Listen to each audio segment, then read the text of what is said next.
Hello! Welcome to the Cool Library. I'm Ellen. I'm going to be talking about the movies that I have watched within this second quarter of the year, so within April, May, and June. I did watch a total of 10 movies, and I do have one 5-star to talk about, so that's going to be exciting. I finally have a 5-star for this year. I don't have much else to say, so we're just going to get right into it, start talking about these movies. I am going to talk about these movies in order of my least favorite to my favorite, so we are going to save that 5-star for the end. So let's just get right into it. My least favorite movie, which is still a 3-star, so it was still pretty good. And that would be Downton Abbey, A New Era. I'm so upset. I love the TV show Downton Abbey, and I actually really loved the very first movie for Downton Abbey. I forget what that one was called. Did it have a name? I mean, I enjoyed it, but there were like two things that I just couldn't get over. Number one, it felt very unneeded and unnecessary. I mean, I liked being able to like see where these characters are a few years later, what they're up to, and just seeing them throughout their whole life and whatnot, but like it didn't feel like something that was necessary. And then second was the fact that a certain character, I guess a certain actor slash character, was not in the movie. I feel like maybe it's because like, I don't actually know why, but maybe like the actor just couldn't fit it within their schedule. But by that actor not being in that movie, they had to somehow write that character out of the movie. And the way that they did it really ruined this character, which I can say what character it is. I don't know why I'm trying to keep that a secret, like it's very obvious. So Matthew Good was not reprising his role as Henry within the movie, Lady Mary's husband. The way that they wrote him out of the movie just really ruined his character. But overall, I enjoyed it. I really enjoyed all of the new characters that we got, like the director and then our two main actors within the movie that they're filming on set of Downton Abbey, which is what this premise is basically about.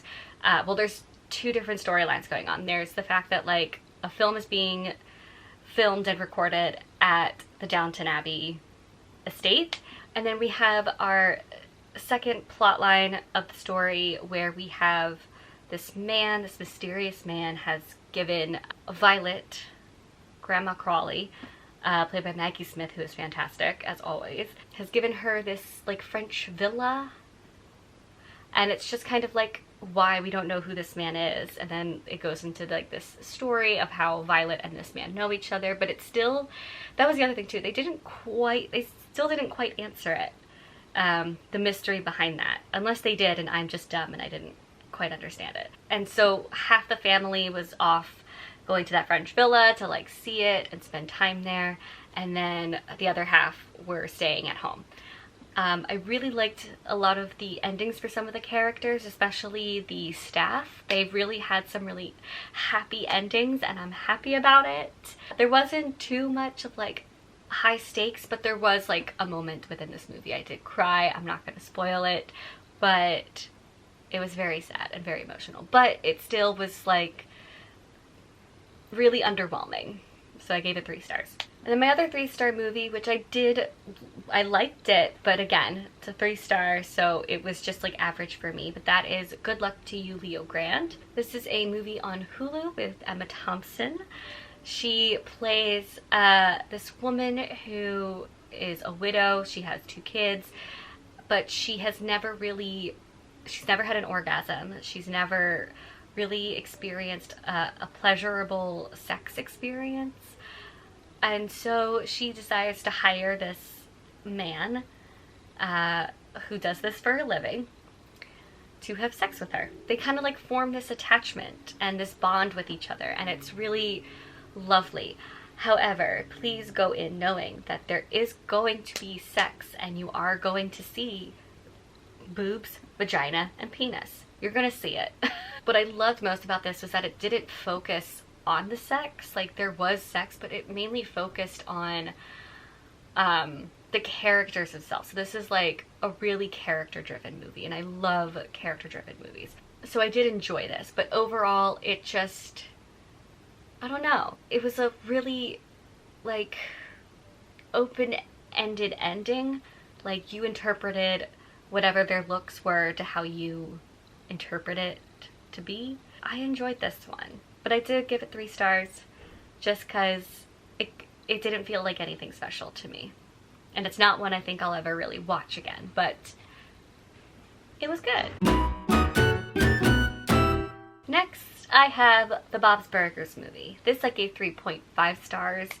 I went into this with such low expectations though. I love the TV show Bob's Burgers, but the movie trailer for this gave me nothing. Every time I watched that trailer, I was like, I still have no idea what this movie is about. I went in with like very low expectations thinking I wasn't gonna like it, but I did enjoy it. I enjoyed my time with it. It was funny. And I liked the storyline. There is actually a plot and a story within this movie. As always, our main man, father of the household, Bob, he is struggling with the burger joint, trying to make money for it to pay rent. And then all of a sudden, a big like hole or crater or whatever just like opens up in the street right in front of his burger place, so no one can get in. So he's getting no customers. So they decide to try and go bring the burgers to the people rather than the people coming to the burgers. So there's that, and then we also have the kids investigating what's inside this crater or this hole in the ground. Which I feel like I can say what's inside it, what they find, because that happens pretty early on in the movie, and it makes the whole movie happen. But they find a dead body. And it's just discovering who the dead body is, who killed them, why they died, all this stuff. So it was a really fun time. My only issue with the movie, I think, I was not expecting, and usually I like this kind of thing in movies, but I just didn't think it worked with this one. There were a lot of musical numbers. I was not expecting the musical numbers, and when they happened, it just like came out of nowhere. I didn't feel like this movie needed musical numbers. The musical numbers always took me out of the story, which is strange because I love musicals. But yeah, this is one I guess I didn't like. But still, 3.5, a lot better than I thought it was going to be. My next movie is A Perfect Pairing. This is another 3.5 star movie for me. This is a rom-com on Netflix that I quite enjoyed, but it is like your typical rom-com, so there's nothing special about it, but I still had a really great time watching it, and I thought the main guy was definitely a hit for me. But in this one we have our female lead who just quit her job. She like works within the wine business. She quit her job because her boss as well as her like friend at work were kind of assholes to her, and so she quit and is like, I'm gonna create my own wine business, but it's not like a winery. It's more of like selling wine to restaurants or whatever it was. So she finds a winery that needs like selling to people or whatever. And she's like, okay, I'm going to get them as my first clients and whatnot. So she goes to that winery, ends up working there for a bit to try and help them out, but also make her seem like an excellent choice because she's a hard worker. But of course she starts falling for like one of the guys at this winery. It also takes place in Australia, so like you've got the Australian men. It's great. Yeah, no, I enjoyed it. I don't have much to say. I just really liked this one. My next 4 star is Better Nate Than Ever. If you watched my book wrap up, I did read the book for this movie, and I liked the book, but I also really liked the movie. There were a lot of differences between both of them. The movie was just fun and cute. With this one, we follow a kid who absolutely loves musicals. He is a theater nerd, and he decides that he's gonna run away from home for a little bit and go audition for this musical on Broadway because they're looking for a kid. And he's like, I got this. I'm the perfect like person for this role. So he runs away to New York.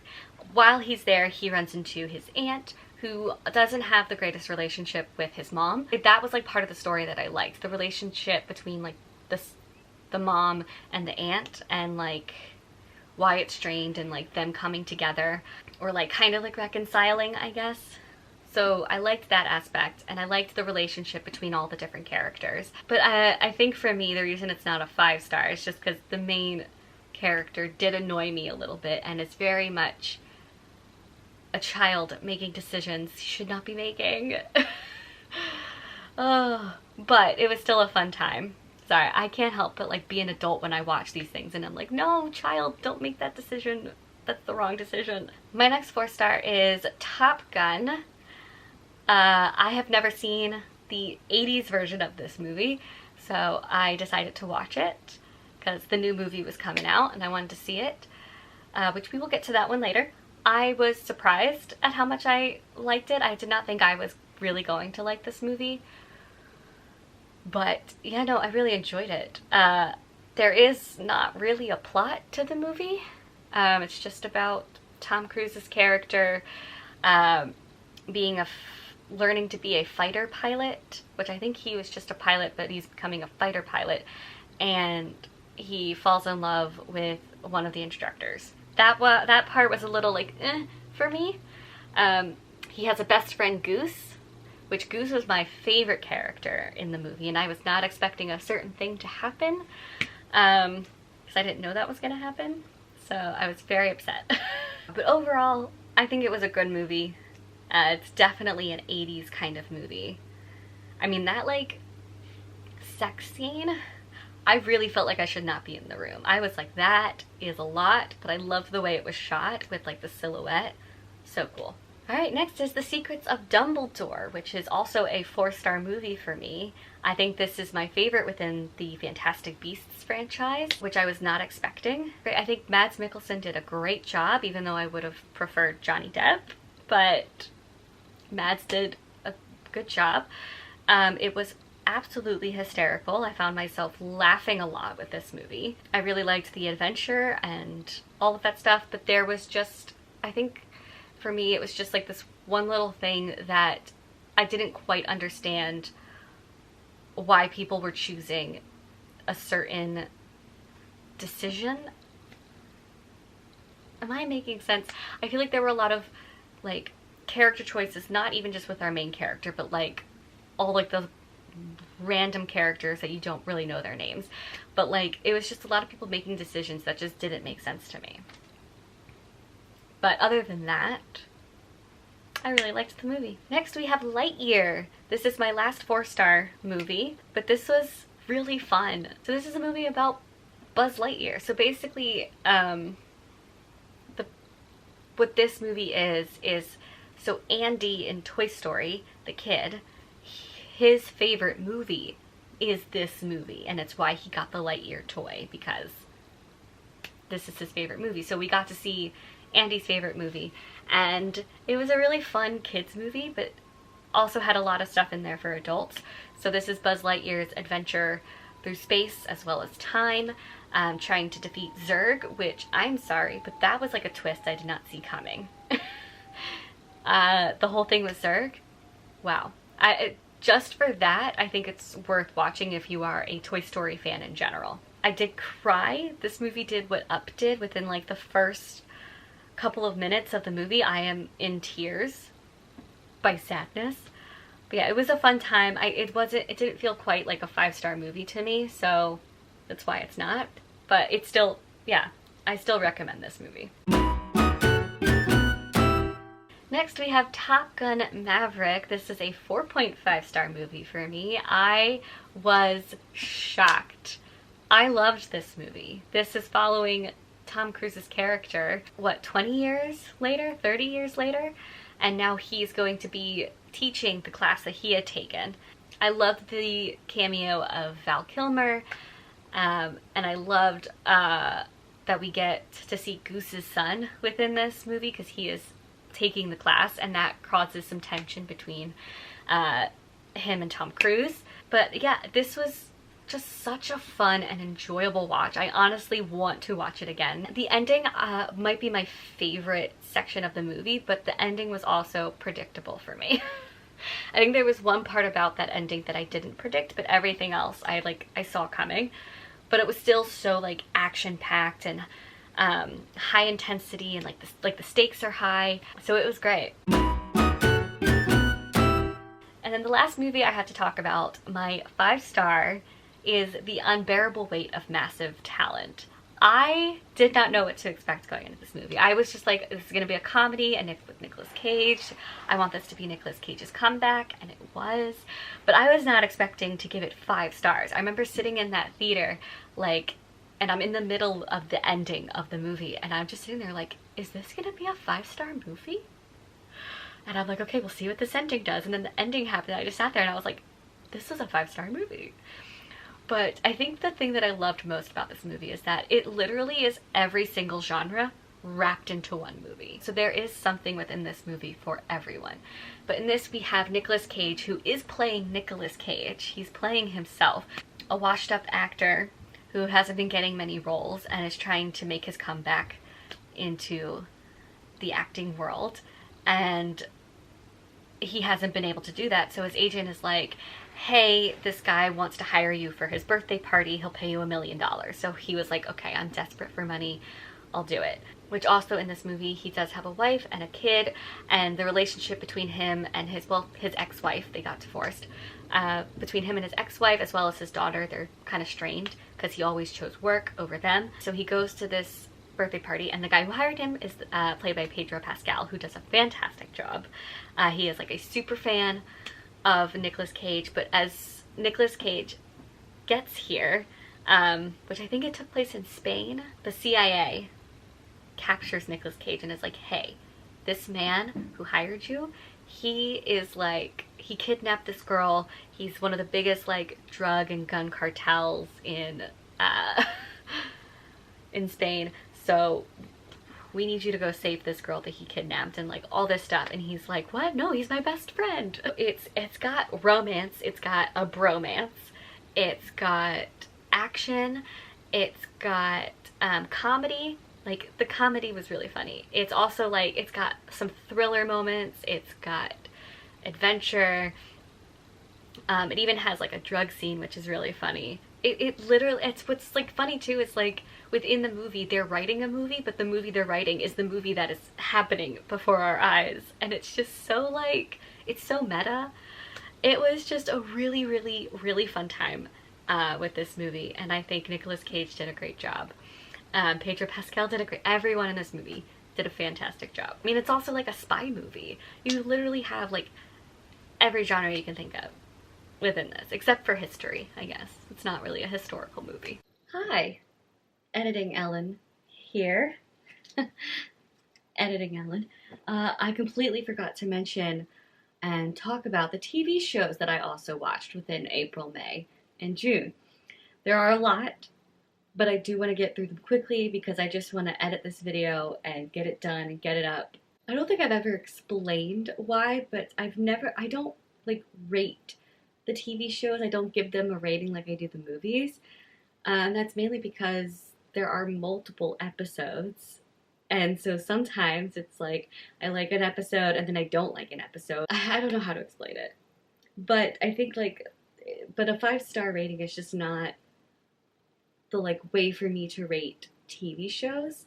So I think the rating I'm going to do, and hopefully I'll continue it going forward, it's either I dislike, I like, or I love. There's not a specific order that I'm putting these TV shows in, it's just a randomized order, I guess. The first one I want to talk about is Get Organized with the Home Edit. They came out with a season 2, and I really love this show.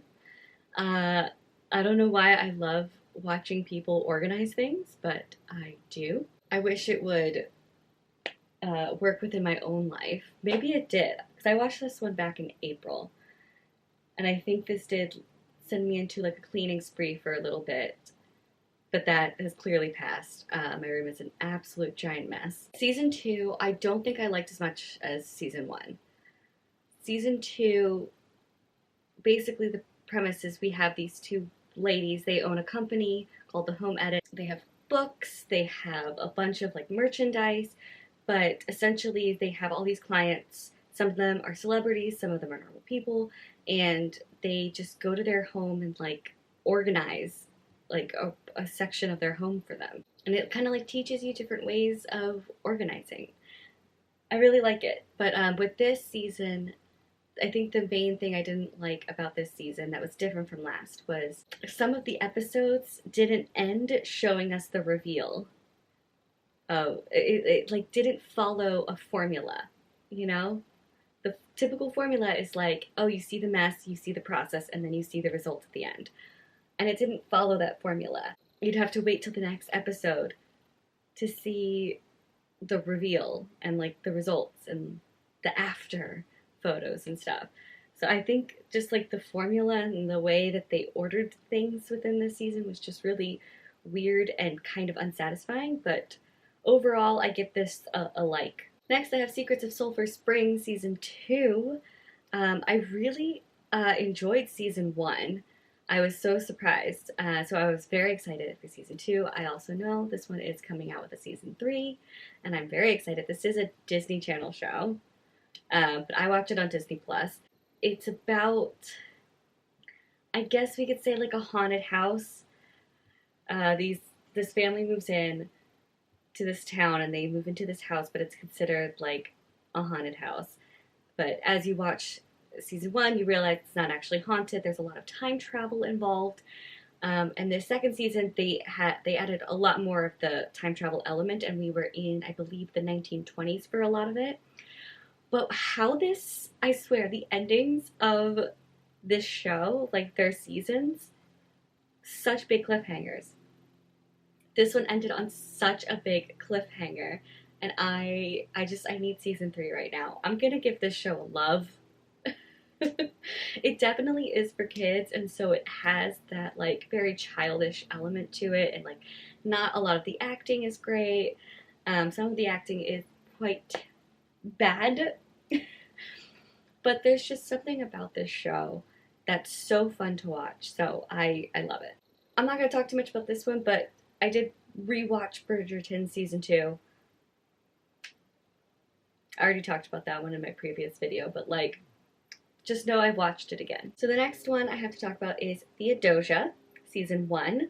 This was, I watched this, okay, this is a recommendation from someone. I had finished Secrets of Silver Springs. I put it on my Instagram story, and I was like, I finished this great television show, and like, such cliffhangers. I need something to like fill this void of children's television shows while I wait. And my cousin, Gemma, amazing, she was like, you should check out Theodosia Season 1. It's on HBO Max. And I was like, okay. Checked it out. She's like, it has very much House of Anubis vibes. And I was like, House of Anubis is my favorite, my second favorite children's television show. Forgot Julie and the Phantoms for a second there. We have a brother and a sister. Their parents own like an Egyptian museum, and one of the relics that they brought back from excavating a tomb for their museum is cursed, and it kind of like puts a curse on, I can't remember if it does actually put a curse, but like basically we have the two siblings as well as this new girl who's living with them and the guy who works at the arcade. And this also like weirdly maybe takes place in like the 30s, 20s. I'm not sure what time period this is. It's very modern but yet very old. I don't understand. But I liked this show. I'm giving it a like. It was very fun. Again, it has that childish element to it and has very like not great acting, but story is fun. Next one I want to talk about is Futurama Season 2. I watched Season 1 years ago, I think when it first came out, and then I did a rewatch of it, I want to say 2 years ago, and I haven't been able to move past that first season until now. I finally watched Season 2. It got very confusing, I'm not gonna lie.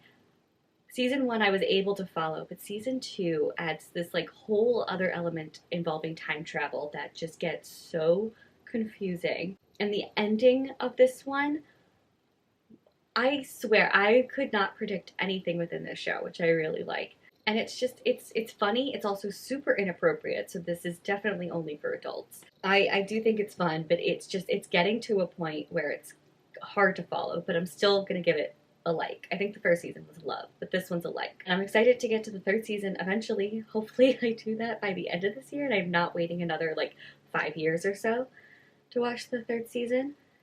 Which I'd be very interested to see where third season goes, by the way season 2 ended. I also want to talk about Heartstopper season 1. This is a love for sure. I've watched this season 6 times, I think, so far.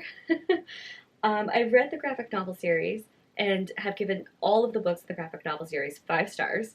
And so I was very nervous actually for this show because I was like, I love these graphic novel series so much. I'm nervous that it's not going to do it justice. And oh my god, it is perfection. A lot of things are literally like word for word what's in the graphic novel. But what I love most is that it has the same exact feeling that I get from reading the graphic novel. I get that same feeling watching the show. It's so wholesome, so like touching, and just it also like has a lot of heart. It's very beautiful and sad and just so wholesome. But this is just a really great teen drama. I don't know. I don't want to categorize it as drama, but I also don't want to categorize it as comedy. But it's just like a lovely teen show about a gay romance and about like Nick discovering his sexuality and Charlie just trying to find love. And we have so many different representations in this show. You know, we have gay, we have bi, we have trans, we have asexual.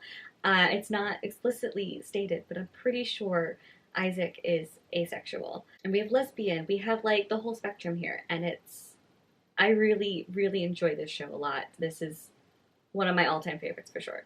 Next, I want to talk about Teen Wolf season 6B. I have been rewatching the Teen Wolf series. It's one of my favorite shows. I loved watching it. I watched it throughout like my entire college life. But the reason I have been rewatching it, which I rewatched it last year except for season 6B, and so I finally rewatched season 6B.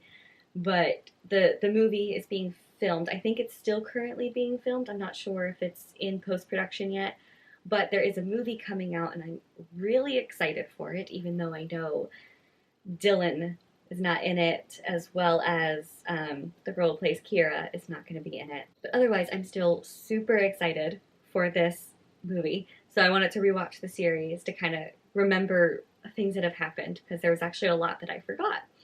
So it's also just like always great to rewatch Teen Wolf. So 6B I'm giving a like. It's definitely not like the best season within the show for sure, but it's definitely a season I like. I also want to talk about The Quest. This is also a children's television show on Disney Plus. This, I mainly watched it because it sounded really interesting and I was wondering how they were going to do it, but it's a fantasy show mixed with reality show. So we have a bunch of children who are just thrown into this fantasy world and they have to try and save the realm from this evil witch. I don't think she's a witch, but she's something. And it's almost kind of like Survivor, or if you ever watched Endurance, like I did growing up. I loved Endurance, which was basically Survivor for children. It's kind of like Survivor for children, plus Lord of the Rings, Game of Thrones. It's like, it was so interesting how it was done. So there were some things that were definitely improv, some things that were scripted, and I liked it. I'm giving this a like. It was very fun. You could definitely tell the things that were scripted. Actually, I want to say most of it was scripted. But it's just like the kids like being thrown into this and they're like, okay, we gotta figure this out. Look, there's a map. Okay, let's learn this map. Okay, there's symbols. And then there were like physical challenges, mental challenges that they had to conquer in order to defeat the witch or whatever. But then there's also like this whole side plot of like what's going on with the actual characters within this world. Yeah, it was just really fun. I recommend this one. I also watched, I think it's just called Trivia Quest, but it's on Netflix. I think it was either May or April that this show happened. But like every single day was a new like 10-minute episode, and it was just answering trivia questions. And you had to like get enough coins to free your friends from Rocky, who is like the villain. It's definitely, I think, like for kids, but the questions were actually quite hard. I watched it with a friend of mine and we were not able to free all of our trivia friends, unfortunately, but we still had like fun answering the trivia questions and learning. But I'm gonna give this a dislike though, just because by the end it kind of like, since we weren't able to free all of our friends, it just felt like pointless, this whole show. I was like, how is anyone supposed to free all of them? Like, we literally have to get every single question right in order to free all of the friends. It seemed pointless, if I'm being honest. Next, I've got Love, Victor Season 3. This is its final season, which is kind of upsetting because I do really love Victor. Season 3, I'm giving a like. I didn't think I was going to, but I liked the element of the new love interest that was in this one. But I mean, it's always going to be Benji and Victor forever. You can't, I know you're going to break them up in the show, but like, no. They're end game. They're going to happen no matter what. But I did like the new guy that was like introduced. However, I did not like how his storyline ended. I know a lot of people love Felix and Pilar. I don't like Felix and Pilar. I don't. Like, I don't like them as a relationship, as a couple. I don't think they work together. I really thought Felix and Lake were perfect for each other. But I do like Lake with her new relationship, whose name is escaping me. Sophie? That doesn't sound right. Yeah, so I liked a lot of the relationships that were happening except for the one. I don't know how to explain the show. Gay romance. But there's like so much more to it than that. And I think this one I just liked. It was fine. I still think my favorite season is the first season. And then lastly, I want to talk about Stranger Things Season 4, both Part 1 and Part 2. I know Part 2 came out technically July 1st, but I'm going to count it towards the second quarter. First part of Stranger Things Season 4, I liked. Episodes 4 through 7, love. Episodes 8 and 9, dislike. I don't know if that's controversial or not.